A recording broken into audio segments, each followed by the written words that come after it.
Votre attention s'il vous plaît. Cet élément est en français. Contactez-nous pour savoir s'il est aussi disponible en la langue de votre préférence. Veuillez aussi noter qu'il est en audio uniquement, dépourvu de ce fait d'image originaire. À présent, nous vous convions à suivre, depuis christequality.com et evangileeternel.com, la rubrique Bible mot à mot, ou l'explication prophétique de toute la Bible, livre par livre, chapitre par chapitre, verset par verset, mot à mot. Elle est présentée aujourd'hui par le Dr Alain Zuzi Condé, ministre de l'Évangile éternel. Tous les enseignements du Dr Alain Zuzi Condé sont disponibles sur christequality.com/alaincondé.html. Bonne édification au nom de notre commun Seigneur et Dieu Jésus-Christ. Amen. Que le Seigneur Jésus-Christ vous bénisse. Nous sommes toujours là par la grâce de Dieu pour la Bible mot à mot.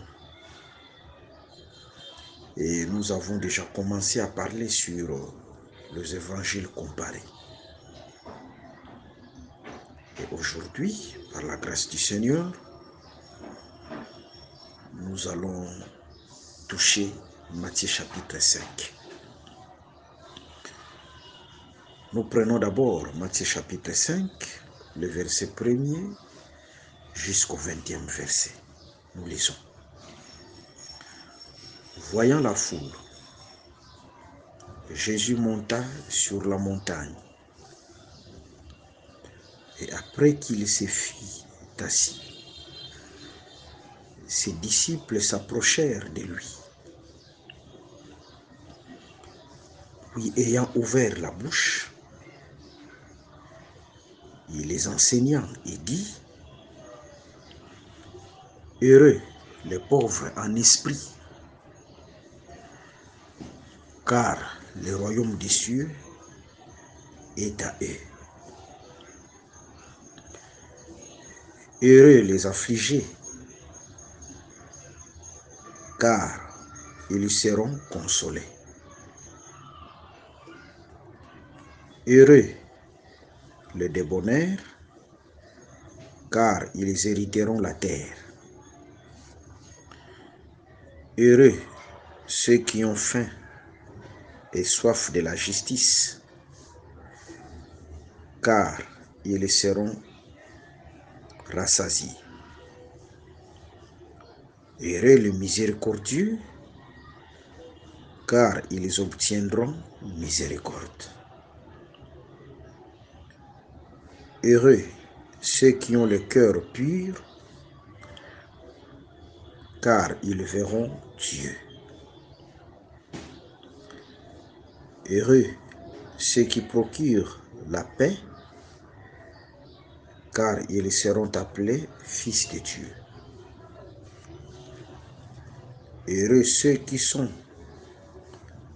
persécutés pour la justice, car le royaume des cieux est à eux. Heureux serez-vous lorsqu'on vous outragera, qu'on vous persécutera et qu'on dira faussement de vous toutes sortes de mal à cause de moi. Réjouissez-vous et soyez dans l'allégresse, parce que votre récompense sera grande dans les cieux. Car c'est ainsi qu'on a persécuté les prophètes qui ont été avant vous. Vous êtes les seuls de la terre, mais si le sel perd sa saveur, avec quoi la lui rendra-t-on? Il ne sert plus qu'à être jeté dehors et foulé aux pieds par les hommes. Vous êtes la lumière du monde. Une ville située sur une montagne ne peut être cachée et on n'allume pas une lampe pour la mettre sous le boisseau, mais on la met sur le chandelier et elle éclaire tous ceux qui sont dans la maison. Que votre lumière luise ainsi devant les hommes, afin qu'ils voient vos bonnes œuvres et qu'ils glorifient votre Père qui est dans les cieux. Ne croyez pas que je sois venu abolir la loi ou les prophètes. Je suis venu non pour abolir, mais pour accomplir. Car je vous l'ai dit en vérité, tant que le ciel et la terre ne passeront point, il ne disparaîtra pas de la loi un seul iota ou un seul trait de lettre, jusqu'à ce que tout soit arrivé. Celui donc qui supprimera l'un de ces plus petits commandements et qui enseignera aux hommes à faire de même sera appelé le plus petit dans le royaume des cieux. Mais celui qui les observera et qui enseignera à les observer, celui-là sera appelé grand dans le royaume des cieux. Car je vous l'ai dit, si votre justice ne surpasse celle des scribes et des pharisiens, vous n'entrerez point dans le royaume des cieux. Que le Seigneur Jésus-Christ vous bénisse. Ok. Remarquons dans ce qu'on vient de lire, on remarque premièrement, Jésus-Christ assis sur la montagne et il enseignait ses disciples. Mais ici, il a la position assise. Vous voyez? Dans les Saintes Écritures, il y a aussi la position assise et la position debout. Ok. Là, je rappelle une écriture, ou je peux prendre même une écriture.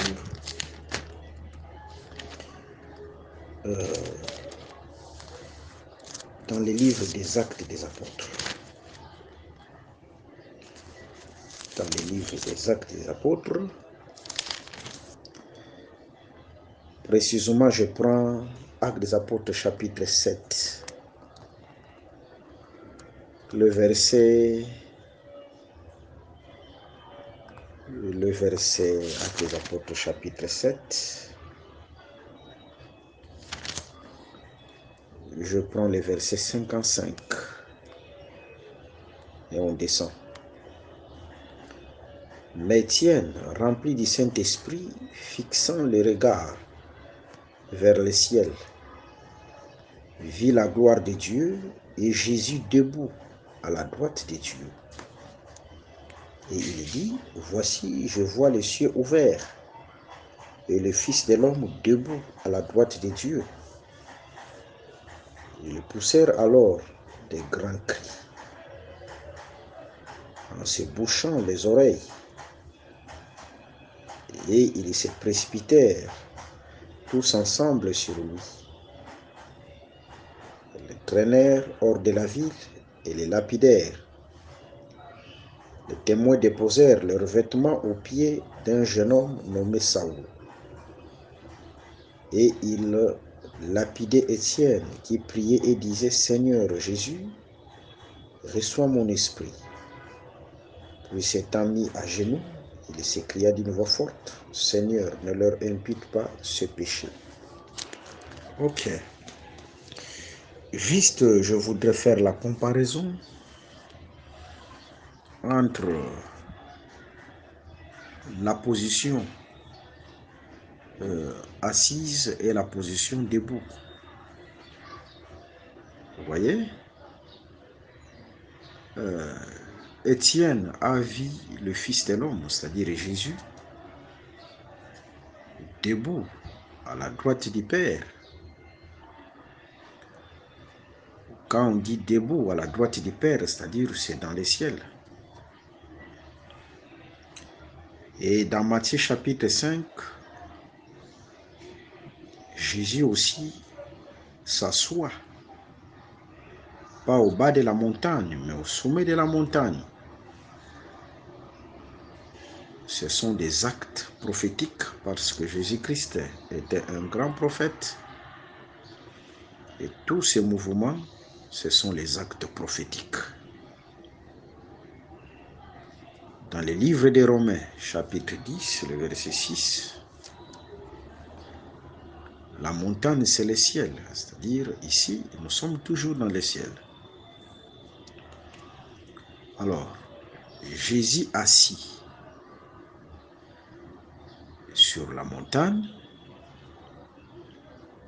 on peut encore dire que Jésus assis là au ciel. Vous voyez? Maintenant, remarquez, il était sur la montagne parce que Dieu nous parle du ciel. Dans ces derniers temps, Dieu nous parle par le Fils. Hébreux chapitre 1er, le verset 1er jusqu'au 3e verset. Oui, c'est vrai, il nous parle par le Fils. Mais c'est une voix venant du ciel. C'est une voix venant du ciel. La position assise, c'est la position où Dieu n'est pas encore à la fin de son service. C'est-à-dire, Dieu est en train il a toujours besoin des gens. Il a toujours besoin de recevoir. C'est la position même de l'intercession aussi. Parce que quand Jésus fait l'intercession, il est assis à la droite du Père. La position assise. Mais la position debout, c'est la position de la colère. C'est-à-dire, il est arrivé à la fin de son service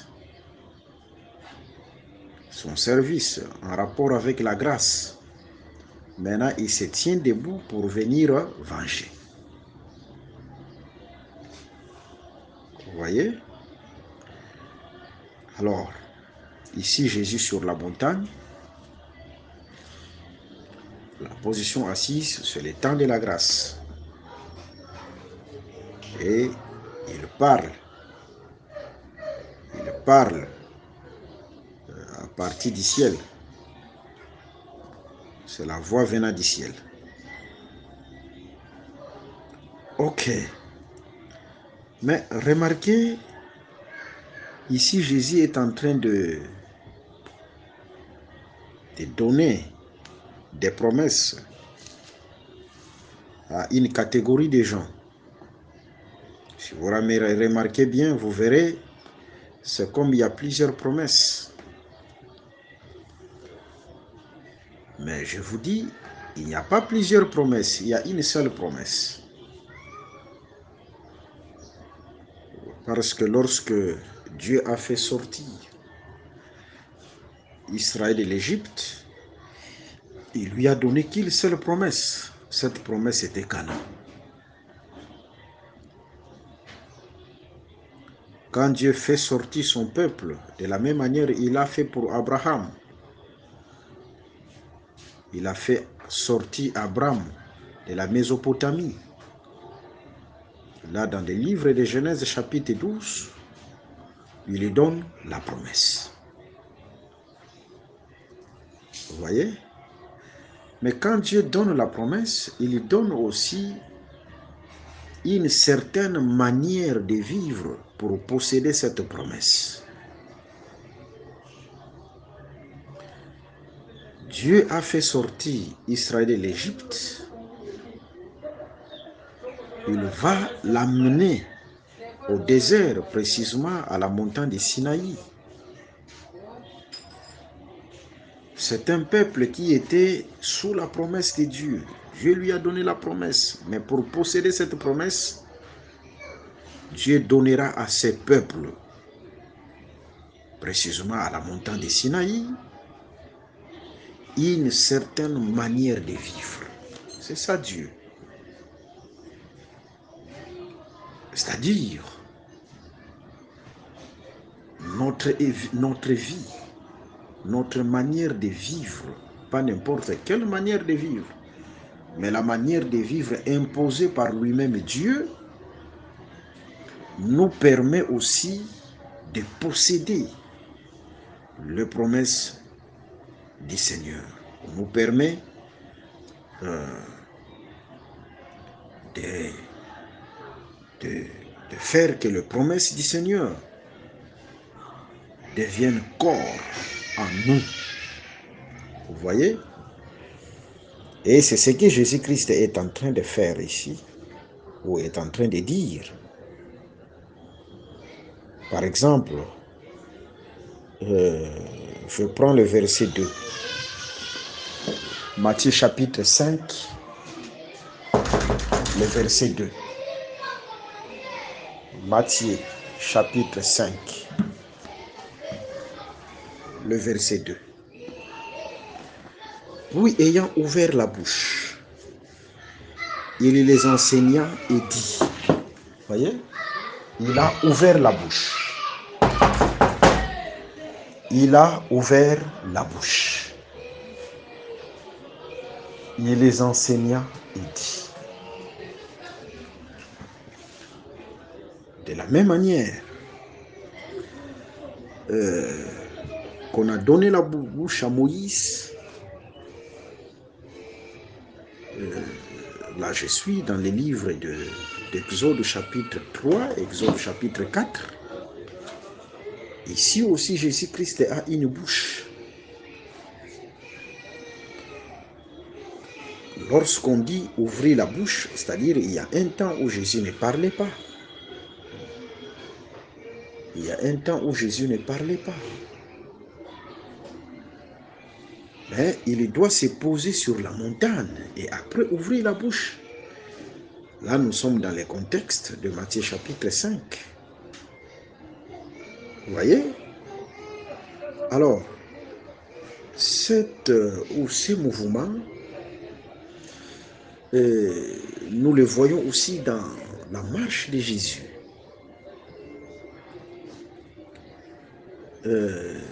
Jésus-Christ crucifié sur la croix. Et dans les livres des Actes des Apôtres, chapitre 1er, Jésus-Christ se posera sur la montagne. C'est ce qu'on appelle l'ascension de Jésus. Il s'est posé sur la montagne. C'est l'ascension de Jésus. C'est-à-dire quand Jésus va monter et aller au ciel, c'est ça, se poser sur la montagne. Et comme il s'est posé sur la montagne, c'est l'heure maintenant d'ouvrir la bouche. D'ouvrir la bouche. Cela veut dire tout simplement, il y a un temps où il était muet, il ne faisait pas comprendre, il ne se faisait pas comprendre. Tout son temps, tout ce temps, lorsque Jésus était encore vivant, vous voyez, tout ce temps-là, il ne se faisait pas comprendre. Il ne se faisait pas comprendre. Mais il faut d'abord que l'œuvre de la croix intervienne et qu'il puisse monter sur la montagne, c'est ça son ascension, et après ouvrir la bouche. C'est pourquoi lui-même dira, il serait mieux que je m'en aille. Parce que si je m'en vais, c'est alors que je vous enverrai le Saint-Esprit. Et le Saint-Esprit vous enseignera toutes choses. Je m'en aille, c'est ça Jésus qui s'est posé sur la montagne, qui est allé au ciel. Et après, il enverra le Saint-Esprit. C'est le temps qu'il donne la bouche. Et le Saint-Esprit vous enseignera toutes choses. C'est ça le temps où il ouvrira la bouche. Que le Seigneur Jésus-Christ vous bénisse. Heureux les pauvres en esprit, car le royaume des cieux est à eux. Ici, on fait mention des pauvres en esprit. Je vous ai dit, toutes ces promesses sont toujours une seule promesse. C'est la possession des Canaan. L'Écriture dit ceci dans Lévitique. Lévitique chapitre 25. Lévitique chapitre 25, je prends le verset 25. Si ton frère devient pauvre et vend une portion de sa propriété. Je répète, si ton frère devient pauvre et vend une portion de sa propriété. C'est-à-dire ici, la définition du pauvre, c'est celui qui a perdu. C'est celui qui a perdu quelque chose. Le pauvre, c'est celui qui perd. C'est celui qui perd quelque chose. Vous voyez? C'est comme Adam, lorsqu'il avait perdu le jardin d'Éden, il était devenu pauvre. Il était devenu pauvre. Voilà. Mais ici, le pauvre en esprit,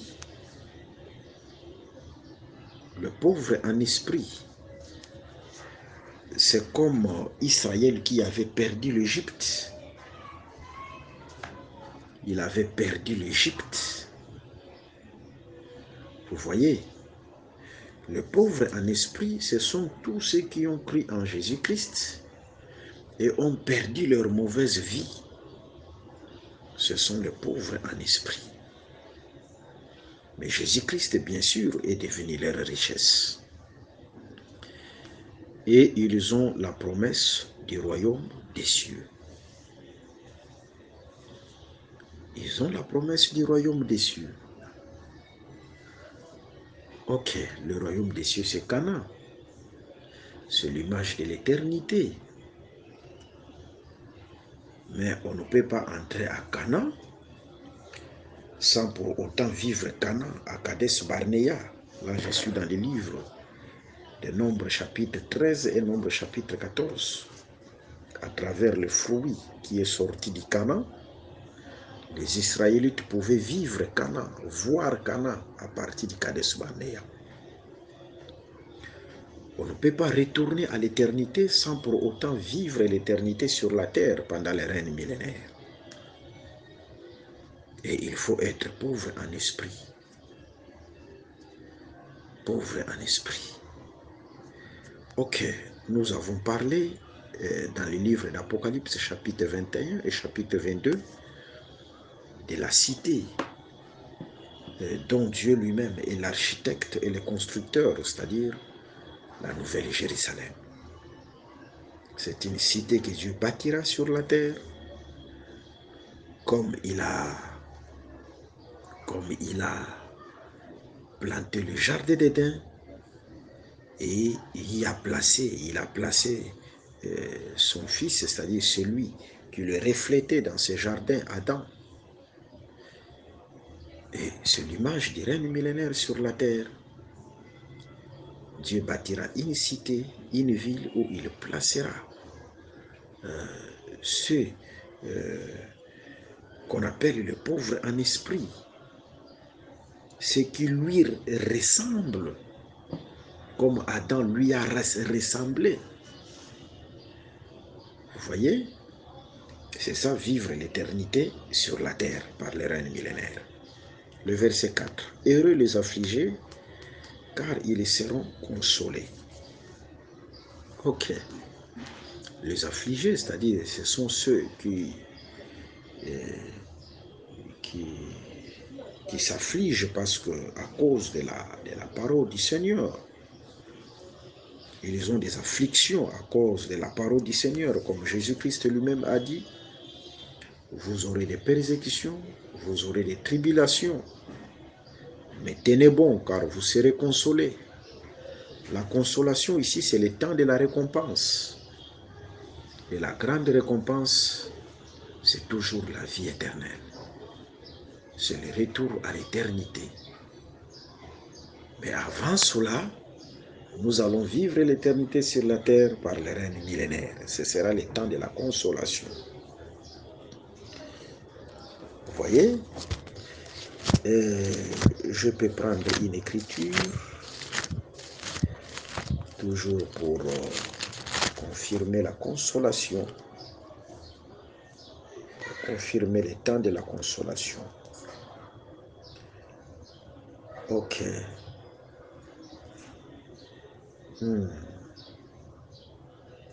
Gloire au Seigneur. Je prends Apocalypse. Apocalypse chapitre 14. Je commence par le verset 1er, même jusqu'au 5e verset.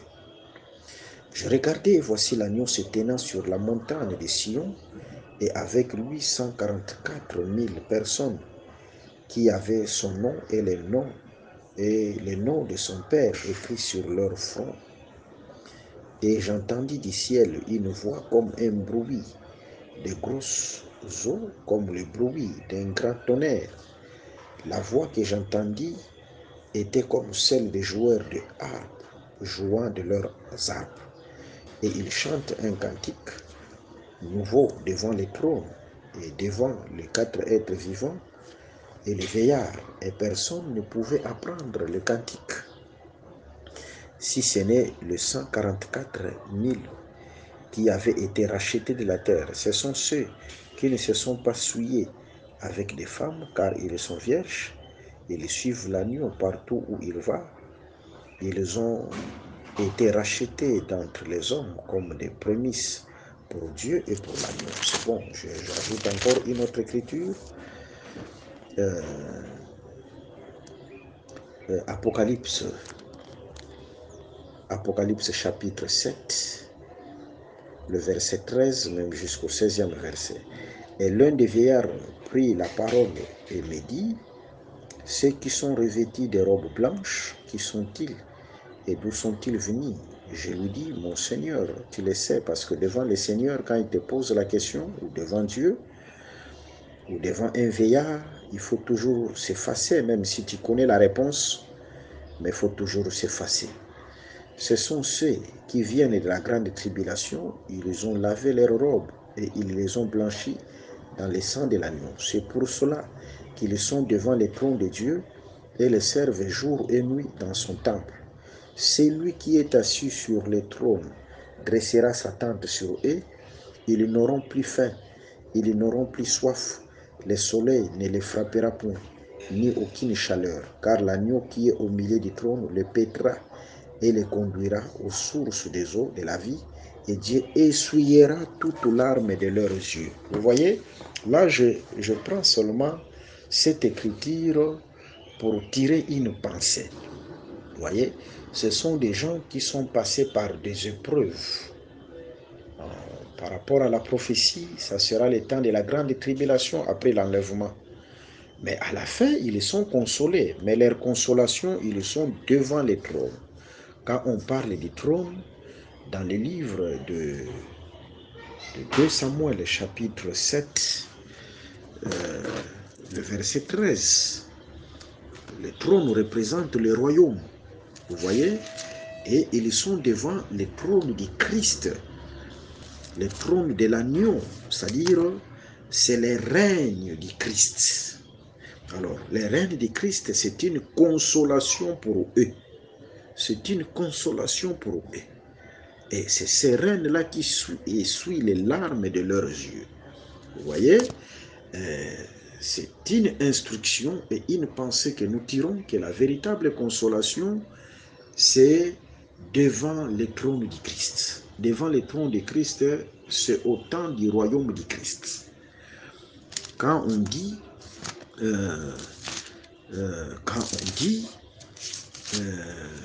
les affligés seront consolés, c'est-à-dire c'est au temps du royaume du Christ.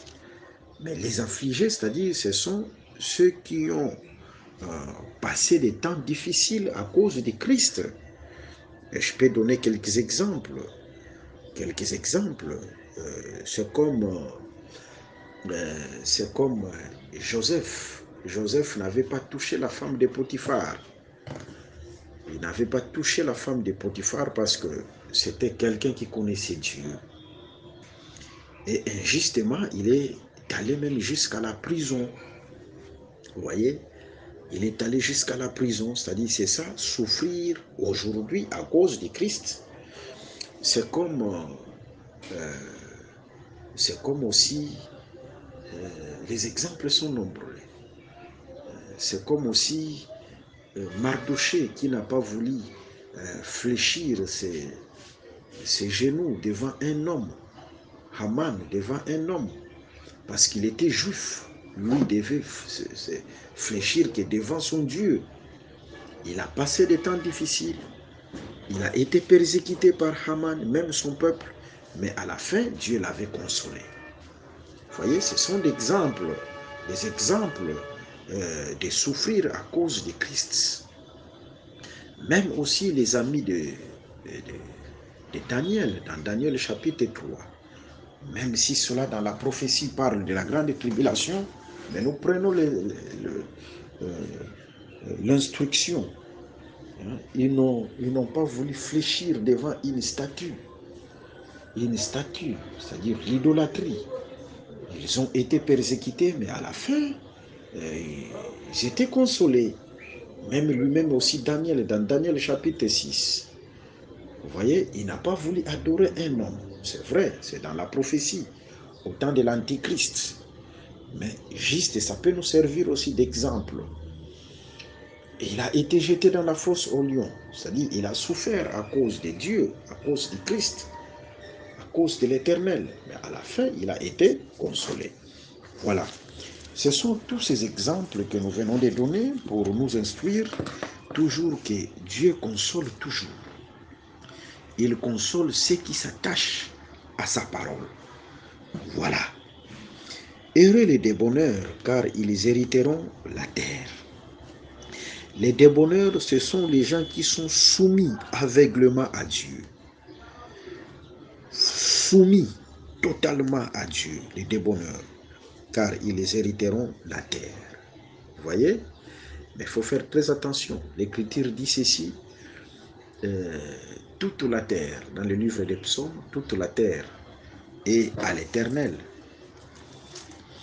Toute la terre est à Dieu et Dieu la donne à qui il veut. Toute la terre est à Dieu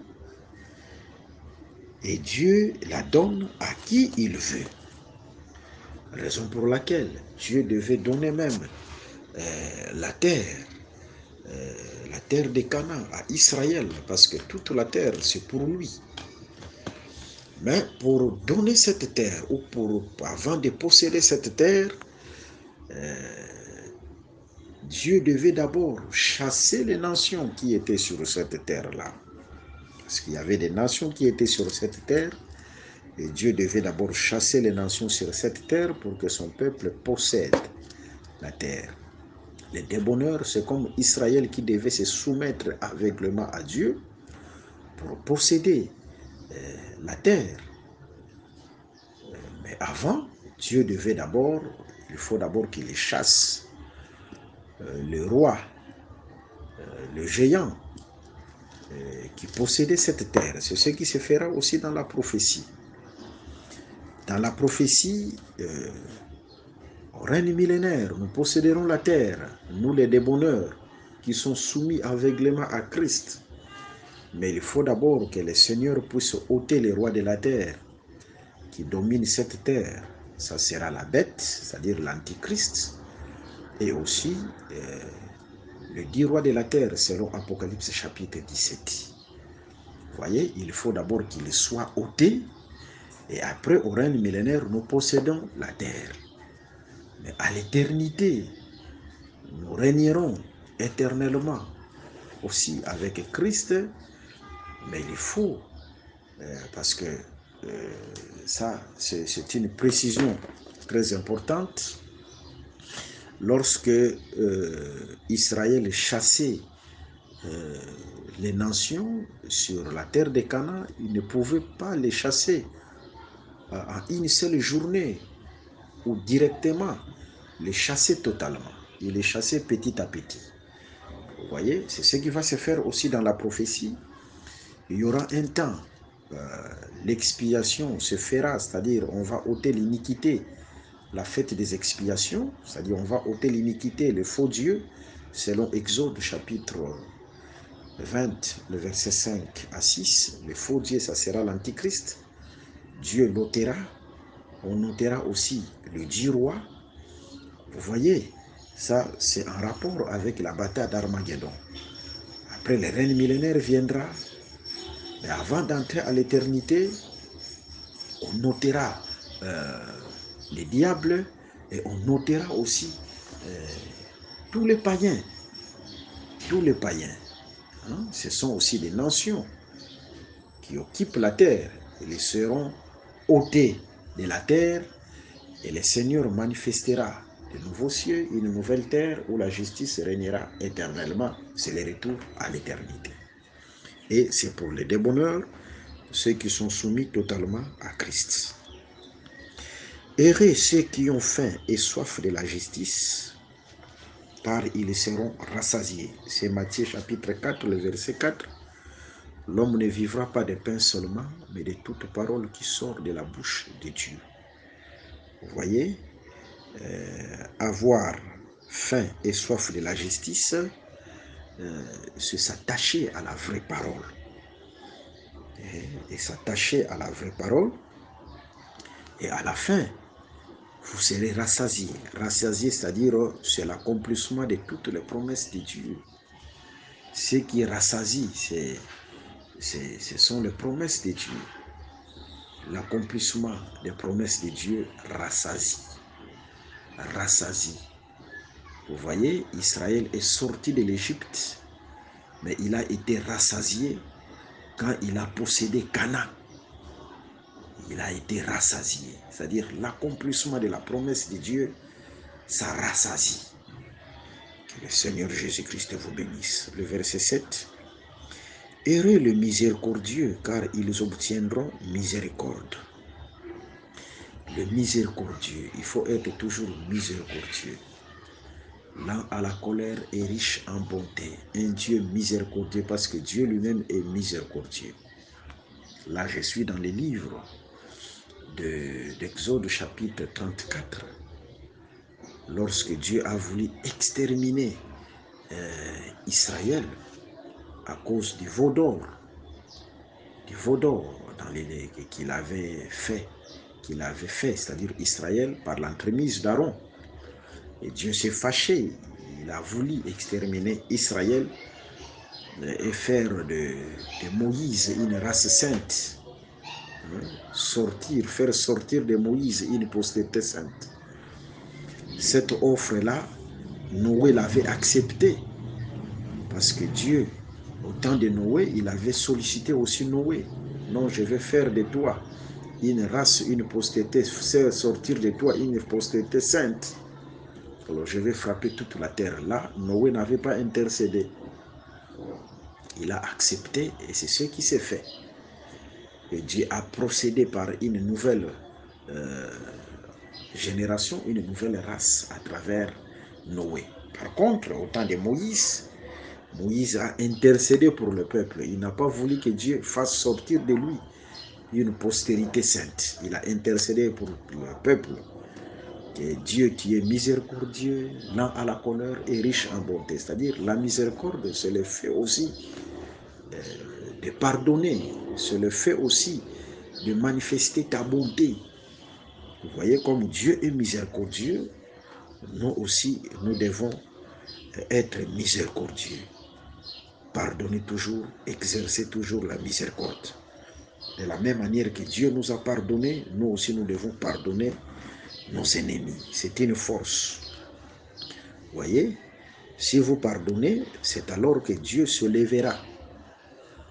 Vous voyez, si vous ne pardonnez pas, Dieu ne se lèvera pas. Nous avons lu dans Actes des Apôtres chapitre 7, lorsqu'on lapidait Étienne, Étienne a pardonné même à ses ennemis. C'est alors qu'on verra Dieu debout.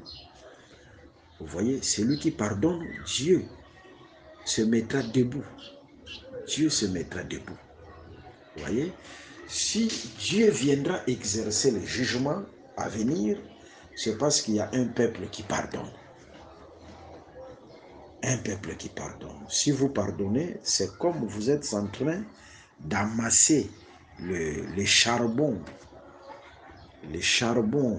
sur la tête de vos ennemis. Vous voyez, c'est parce que nous pardonnons, c'est alors qu'un jour Dieu se lèvera pour venir venger. Ok, et heureux les miséricordieux, car ils obtiendront miséricorde. Heureux ceux qui ont le cœur pur, car ils verront Dieu. Il faut avoir le cœur pur pour voir Dieu. Vous voyez, pas n'importe qui verra Dieu. Il faut avoir le cœur pur. C'est pourquoi l'Écriture dit, j'ôterai le cœur de pierre et je vous donnerai le cœur de chair. Le cœur pur, c'est le cœur de chair. C'est le cœur qui garde la vraie parole. C'est ça, le cœur pur. Et la pureté de l'intérieur se manifeste par l'extérieur. Celui qui est pur à l'intérieur, ce n'est pas comme certaines personnes qui disent que Dieu ne regarde que le cœur, non. Si la coupe est lavée à l'intérieur, on verra aussi l'impact à l'extérieur, parce que tout commence par l'intérieur. Celui qui est lavé à l'intérieur, cela se manifestera par la sanctification, la pureté et la bonne manière de marcher devant le Seigneur. Et là, celui qui marche dans la pureté, il verra Dieu. Ok. Voir Dieu, c'est toujours l'accomplissement de ses promesses, le règne millénaire, l'éternité. Le verset 9. Heureux ceux qui procurent la paix, car ils seront appelés fils de Dieu. Procurer la paix, c'est annoncer l'évangile du salut, l'évangile de la vérité, l'évangile éternel. Voyez, c'est ça, procurer la paix. Procurer la paix, se rendre témoignage de Christ. Jésus-Christ lui-même a dit, je vous donnerai ma paix et je vous laisserai ma paix. C'est-à-dire, la paix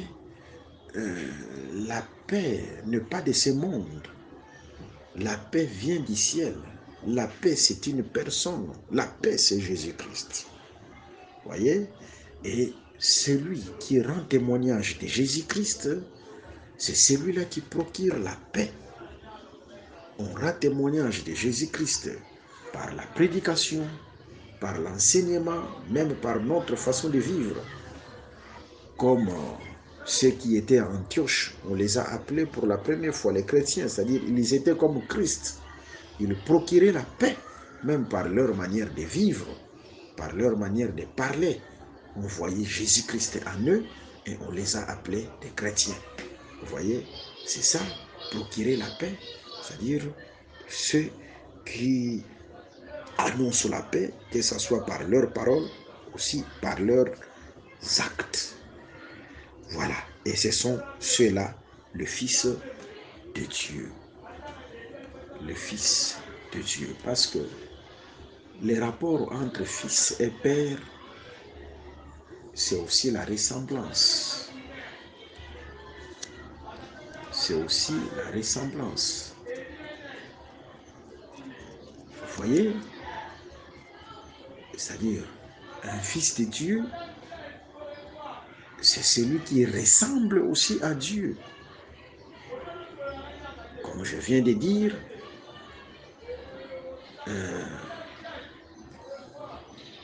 je venais de dire, les chrétiens en Antioche, quand on les voyait, on voyait Christ en eux. On voyait Dieu en eux.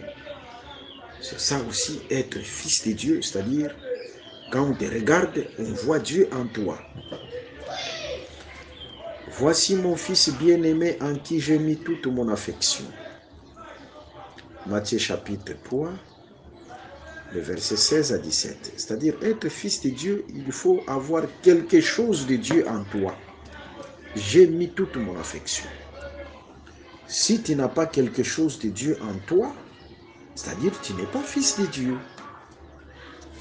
Soyez bénis au nom de Jésus-Christ. Le verset 10. Heureux ceux qui sont persécutés pour la justice, car le royaume des cieux est à eux.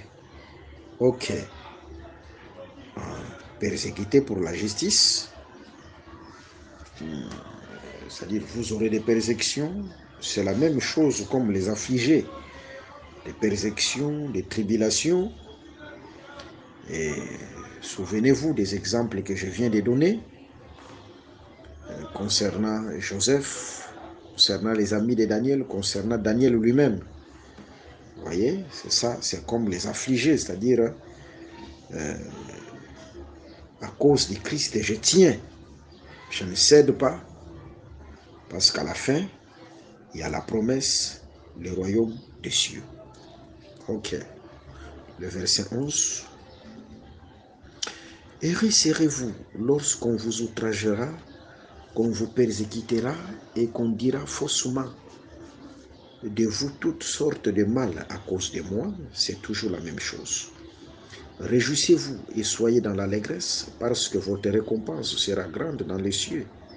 Car c'est ainsi qu'on a persécuté les prophètes qui ont été avant vous. Là, Jésus-Christ est en train seulement de rassurer. Vous n'êtes pas la première personne à être persécutée à cause de la parole de Dieu, la parole de Christ. Il y a aussi les prophètes qui ont été persécutés. Vous voyez, de la même manière que nous avons tiré certains exemples dans les prophètes. Joseph, c'est un prophète. Daniel, c'est un prophète. Les amis de Daniel, ce sont des prophètes. De la même manière que le Seigneur les a justifiés, Dieu aussi vous justifiera. Ok. Le verset 13 jusqu'au 16e verset. Vous êtes les sels de la terre. Mais si le sel perd sa saveur, avec quoi la lui rendra-t-on? Il ne sert plus qu'à être jeté dehors et foulé aux pieds par les hommes. Vous êtes la lumière du monde, une ville située sur une grande montagne ne peut être cachée. Ok, ça c'est bon. Vous êtes le sel de la terre, mais si le sel perd sa saveur, c'est-à-dire ce qui fait la valeur du sel, c'est la saveur. C'est la saveur, c'est-à-dire la saveur, je peux définir la saveur par rapport à quoi? C'est comme au temps d'Élisée. Au temps d'Élisée, le malheur de la ville venait des eaux, parce que les eaux étaient amères, les eaux apportaient la stérilité. Vous voyez, en regardant la ville, l'air de la ville, l'air était bon, mais il y avait les eaux qui apportaient l'amertume dans la ville, et il fallait assainir les eaux. Et Élisée prendra un plat, il y mettra du sel et il jettera du sel à la source des eaux. Et les eaux étaient assainies. Vous voyez, c'est-à-dire, le sel est venu ôter la stérilité, le sel est venu ôter l'amertume, c'est ça qu'on appelle la saveur. C'est ça qu'on appelle la saveur. C'est-à-dire, là où il y a le sel fait que les gens puissent quand même bien vivre. S'il y avait de l'amertume,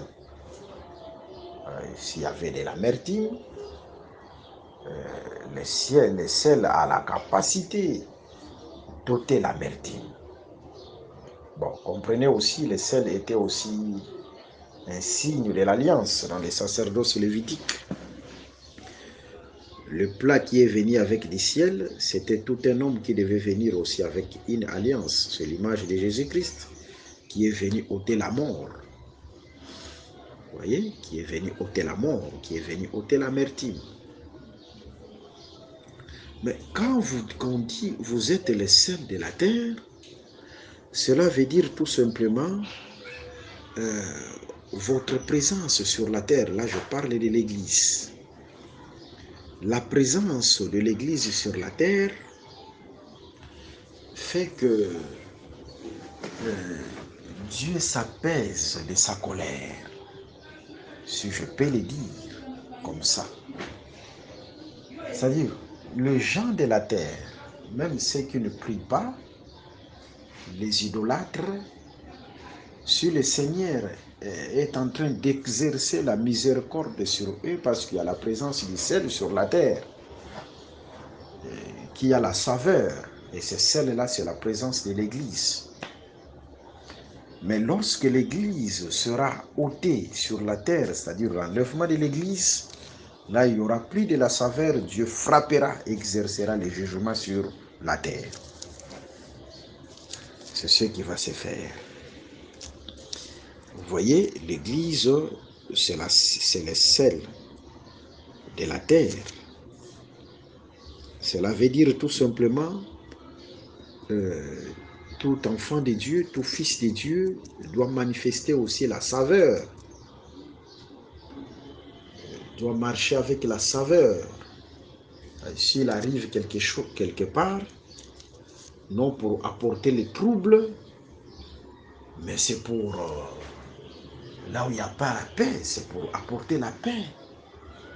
C'est ça la saveur aussi pour un fils de Dieu, le message de la paix, qui est l'évangile du salut. Ok. Voilà un peu.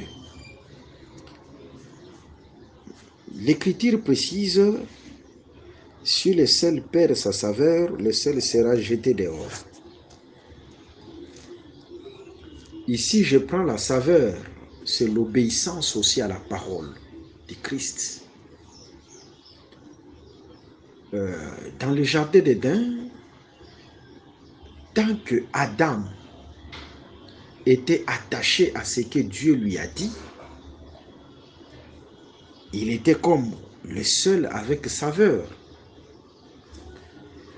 Mais lorsque Adam, à travers la femme, a rejeté ce que Dieu lui a dit dans Genèse chapitre 3, c'était le seul qui avait perdu sa saveur et on l'avait jeté dehors, c'est-à-dire hors du jardin.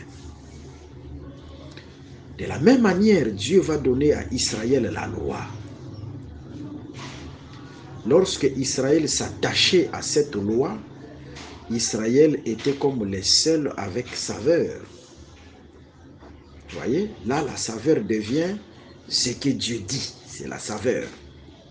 Mais lorsque Israël rejetait ce que Dieu lui a donné, il était devenu comme le sel sans saveur et il était jeté dehors, c'est-à-dire livré aux nations. Vous voyez, livré aux nations, livré aux Babyloniens, livré aux Assyriens, parce qu'il était devenu le sel sans saveur. Voilà, c'est-à-dire ici la saveur, c'est aussi l'attachement à la parole du Seigneur. Vous êtes la lumière du monde. Une ville située sur une montagne ne peut être cachée. Et on n'allume pas une lampe pour la mettre sous les boisseaux, mais on la met sur les chandeliers et elle éclaire tous ceux qui sont dans la maison. Que votre lumière luise ainsi devant les hommes, afin qu'ils voient vos bonnes œuvres et qu'ils glorifient votre Père qui est dans les cieux. Ici, les bonnes œuvres sont appelées lumière, ici. C'est-à-dire, les bonnes œuvres, c'est aussi un vêtement. Dans les versets 16, les bonnes œuvres, c'est aussi un vêtement, mais un vêtement appelé lumière. Voilà. Mais regardons, l'Écriture dit, vous êtes la lumière du monde, une ville située sur une montagne ne peut être cachée. La ville située sur une montagne, ce n'est pas n'importe quelle montagne. Cette ville, c'est l'arche de Noé. Vous voyez, l'arche de Noé, après les épreuves du déluge, l'arche était posée sur la montagne la plus élevée. Comprenez que dans les Saintes Écritures, dans le livre de la vérité, la montagne parle aussi du royaume. Là, je suis dans le livre de Daniel chapitre 2. La pierre qui est venue écraser la statue. Vous voyez, après cette pierre est devenue une grande montagne. C'est l'image du royaume de Christ, la montagne qui remplira la terre. Mais cette montagne, c'est comme la montagne d'Arara, la montagne qui est au-dessus de toutes les montagnes. C'est le royaume qui est au-dessus de tous les royaumes. Et à la fin, l'arche va se poser sur la montagne qui était au-dessus de toutes les montagnes. C'est ça le royaume du Christ. Le royaume du Christ, c'est le royaume qui est au-dessus de tous les royaumes. Et nous, les saints, tous les fils de Dieu, que ce soit en Israël ou parmi les nations, seront posés sur la montagne la plus élevée. Et cette montagne la plus élevée, ça sera le royaume du Christ. Le royaume qui est au-dessus de tous les royaumes. Voilà, même Jésus-Christ lui-même a passé aussi les épreuves comme l'arche. Comme l'arche, il a passé les épreuves, la croix. Et après, il a été posé sur la montagne la plus élevée, c'est-à-dire le ciel, l'ascension de Jésus. C'est ça l'arche aussi qui s'est posée là, au ciel, la montagne la plus élevée. Il a passé les épreuves, les souffrances, mais à la fin, il a été posé sur la montagne la plus élevée. Même si aujourd'hui, l'Église traverse des persécutions, des épreuves, mais à la fin, l'Église sera posée sur la montagne la plus élevée, le royaume du Christ. Que le Seigneur Jésus-Christ vous bénisse. Et quand on parle de la lumière, vous êtes la lumière du monde. Bien sûr que oui. Aujourd'hui, les fils de Dieu sont la lumière du monde parce qu'ils manifestent les œuvres du Christ. Ces œuvres sont appelées aussi lumière dans les versets 16 de Matthieu chapitre 5. Mais dans la prophétie, tous les fils de Dieu seront la lumière du monde au règne millénaire parce que Dieu ébranlera le ciel et il ébranlera la terre.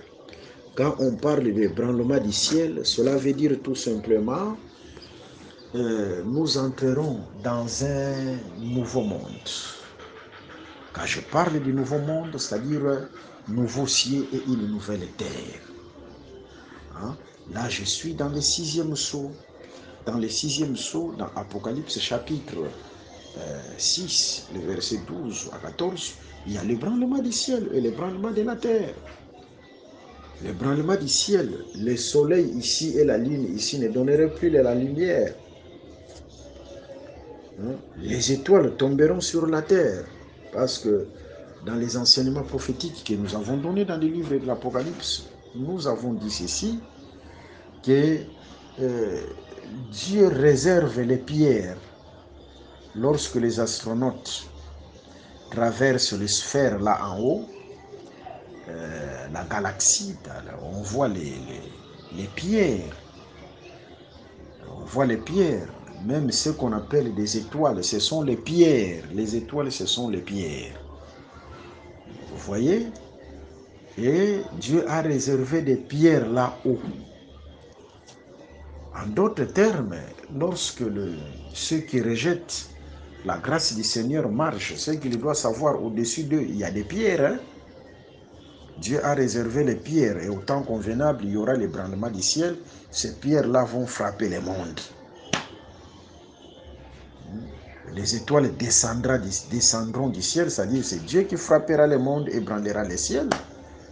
Et nous entrerons dans un nouveau monde. Dans ce nouveau monde-là, vous serez la lumière du monde. Ça, c'est dans la prophétie. C'est-à-dire, c'est cette ville-là que Dieu bâtira. La nouvelle Jérusalem, le jardin d'Éden que Dieu bâtira dans la prophétie. Les gens qui vont constituer cette ville-là, ils brilleront. C'est ça qu'on appelle la fête des tabernacles, la fête des corps, les règnes millénaires. Ils vont briller. Maintenant, quand ils vont briller, ils vont manifester la lumière. C'est cette lumière qui éclairera les mondes. C'est cette ville-là qui éclairera les mondes. C'est ça dans la prophétie. Vous êtes la lumière du monde. Jésus-Christ donne sa lumière à la ville et la ville éclaire les mondes. Parce que nous aurons des corps qui vont briller. Que le Seigneur Jésus-Christ vous bénisse. Alors, craignez Dieu, craignez Jésus-Christ, donnez-lui gloire parce qu'il y a des grandes récompenses qui nous attendent. Ok, on n'allume pas une lampe pour la mettre sous les boissons, mais on la met sur les chandeliers et elle éclaire tous ceux qui sont dans la maison. Vous voyez? Premier jour de la création visible, Genèse chapitre 1er, que la lumière soit. Dieu a pris la lumière et il l'a mis sous les boissons, parce que cette lumière est allée sous les eaux. Mais au 4e jour, Dieu n'a pas caché la lumière sous les boissons, il a mis la lumière sur les chandeliers, le 4e jour, pour éclairer la terre. Vous voyez? C'est-à-dire, il a mis cette lumière-là pour éclairer la terre. C'est ça, la lumière qu'on met sur les chandeliers, c'est au 4e jour pour éclairer la terre. C'est ce qui va se passer dans la prophétie. Les saints éclaireront le monde. Les saints éclaireront le monde. Je prends maintenant le verset 17 jusqu'au verset 20. Après, on va mettre la pause avant de continuer le chapitre 5. Ne croyez pas que je sois venu pour abolir la loi ou les prophètes. Je suis venu non pour abolir, mais pour accomplir. Car je vous le dis en vérité, tant que le ciel et la terre ne passeront point, il ne disparaîtra pas de la loi un seul iota ou un seul trait des lettres, jusqu'à ce que tout soit arrivé. Ici, Jésus-Christ montre tout simplement que les Écritures ont parlé de lui. Même des petites Écritures que les gens pensent comme petites Écritures, toutes les Écritures dans la loi, les psaumes et les prophètes ont parlé de lui. Alors, il n'est pas venu pour abolir, mais pour accomplir. C'est lui l'accomplissement de la loi. Vous voyez, dans l'Écriture, on doit voir que Jésus, dans l'Écriture, ce n'est pas une personne qui doit sortir des Écritures. Au Malachie chapitre 4, on parle d'une personne de l'Amérique. Loin de là. Les Écritures ont parlé de Jésus-Christ. Le verset 19 à 20. Celui donc qui supprimera l'un de ses plus petits commandements et qui enseignera aux hommes à faire de même sera appelé le plus petit dans le royaume des cieux. Mais celui qui les observera et qui enseignera à les observer, celui-là sera appelé grand dans le royaume des cieux. Vous voyez? Celui qui observe et qui enseignera à observer les commandements sera appelé grand dans le royaume. Mais il y a une seule personne qui a observé la loi, les commandements, c'est Jésus. Parce que Jésus, c'est lui l'accomplissement de la loi, l'accomplissement des commandements. C'est-à-dire, le plus grand dans le royaume des cieux, c'est toujours Jésus. c'est toujours Jésus. Vous voyez? Et tout ce qui reste, même les prophètes, même les sacrificateurs, ils ont enseigné, mais ils n'ont pas accompli. Ils étaient toujours au sujet des faiblesses. Voilà pourquoi même les sacrificateurs, il doit d'abord sacrifier son sacrifice pour lui avant de sacrifier pour les autres. C'est-à-dire, tous étaient des plus petits. Mais le plus grand, qu'on appelle la grande lumière, l'Orion, c'est lui-même Jésus, parce que c'est lui qui a accompli toute la loi, tous les commandements, et c'est lui aussi qui nous enseigne à les observer. Ça veut dire tout simplement, dans les royaumes des cieux, la grande lumière sera d'abord lui-même Jésus. Tout ce qui reste, même tous ne seront pas, leurs corps ne brilleront pas de la même manière, mais en rapport avec Jésus, ce sont les petites lumières. Que le Seigneur Jésus-Christ vous bénisse. Parce que briller, nous avons enseigné ça. C'est un rapport de la manière que la personne sert Jésus. Je prends le verset 20. Car je vous l'ai dit, si votre justice ne surpasse celle des scribes et des pharisiens, vous n'entrerez pas dans les royaumes des cieux. Là, Jésus-Christ veut tout simplement dire que l'enseignement marche avec la pratique. La promesse du royaume des cieux, ce n'est pas seulement parler, mais c'est vivre aussi l'enseignement. Que le Seigneur Jésus-Christ vous bénisse. Vous pouvez trouver tous nos enseignements dans notre site internet évangile-éternel.com.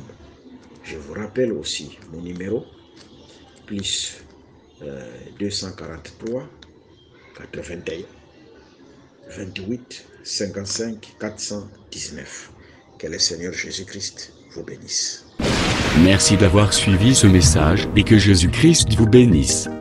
Si vous avez une question à l'intention de l'homme de Dieu, si vous voulez que l'homme de Dieu prie pour vous, si vous voulez vous confier à l'homme de Dieu, ou si vous voulez tout simplement bénir l'homme de Dieu, contactez-le directement si ses coordonnées sont disponibles depuis sa page. Sinon, contactez-nous et nous lui transmettrons vos préoccupations. N'oubliez pas de faire un tour à notre page évangélisation pour voir en quoi vous pouvez vous rendre utile à Christ par cette œuvre. Que Dieu vous bénisse tous. Amen.